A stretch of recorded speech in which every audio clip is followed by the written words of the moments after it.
so we have a collection of more rub fixins. We have, of course, salt. We've got some cracked black pepper and a selection of your favorite Italian herbs.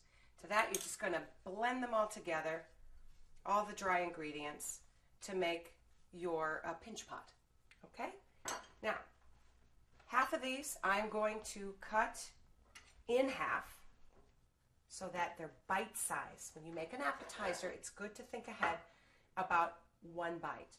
Okay, especially something like a crostini. You don't want to end up having too many pieces on their outfits. You don't want people to wear your food. You want them to taste it.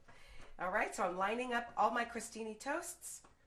I'm going to give them a brush with some olive oil, a nice healthy dose of it, and then on top of it, I'm going to sprinkle my herbs that we just combined. You can also add fresh rosemary to it, garlic powder, any kind of other flavors you want. You can make them savory or sweet. All right, here's the little pinch pot. I'm just going to pinch them on top of there. All right, I'm going to finish creating the rest of this sheet pan, and then I'm going to pop it in that same oven that's at 350, and I'm going to toast the crostinis while the beef tenderloin is roasting. So stay tuned.